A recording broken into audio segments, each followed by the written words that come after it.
Rebecca, yeah, we've seen it already in Serbia. That's another government that's also friendly toward Beijing. But what are we really expecting out of this, given that the relations between Hungary and China are already fairly well established? Yes, I mean, in a way, this is the opportunity for China to showcase the advantages of this sort of deep economic relationship with China. But the other element here is the geopolitical commonality between Hungary and China. Hungary is another country that has offered deep support to Russia, that is often very distrustful of the US, is a big proponent of that China-Russia proposal of the so-called multipolar world opposing the US. So there's a lot of sort of geopolitical common ground here that both countries will be able to lift off. But the focus is going to be a lot on the economics. I think at last count, at least 16 agreements between the two countries. Possibly we see more. We also had this sort of quite full-throated op-ed from Xi Jinping in one of the Hungarian ruling party's main newspapers, sort of, advocating for excellent ties, saying that this is an example in some ways for the rest of China and Europe. And there are a couple of big projects that we know are already under the way. So we have that cattle factory, CATL. That's expected to create about 9,000 jobs.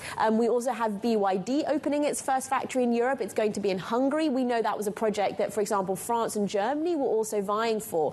So this is also a way in which potentially China can try and ease some of those concerns that are being sort of articulated out of the EU over overcapacity by actually setting up and moving onshore their factories, their productions when it comes to some of these areas of clean tech, creating local jobs, helping that local economy, perhaps as a way to actually sort of drive a wedge between EU as a whole and the member nations that are benefiting in major ways from this sort of more deeper engagement with China. And Hungary is really important from a strategic point of view for China when it comes to the EU, because Hungary has this ability to obstruct, delay, or sort of, be influential in terms of direction of travel for EU policy. And it also, of course, gives China one route into that single market. So it's hard to overstate the significance for China when it comes to the role that it believes Hungary will play in the EU.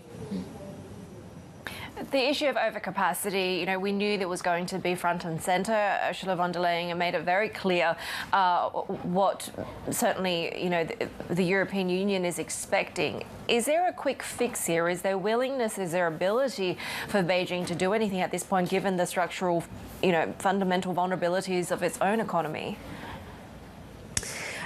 The short answer is no. There is no quick fix really here. And in partly because a lot of these issues have been underway for, if not years, decades, actually. Overcapacity or some risk of oversupply has sort of characterized the Chinese economy, if you look at property or other forms of sort of manufacturing capacity, in one way or another for a very long time.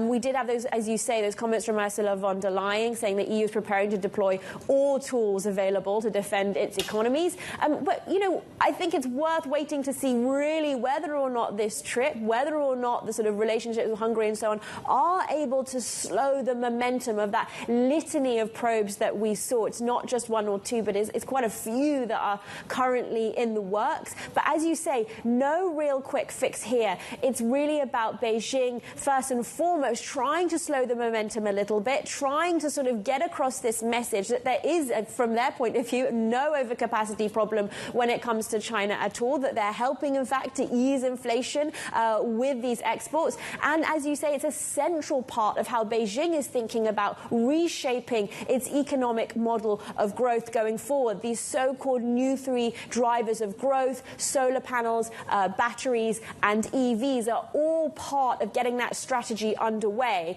And if they do see sort of significant trade tensions, significant more increases in tariffs or other kinds of friction, that does have a potential to significantly impede that transformation.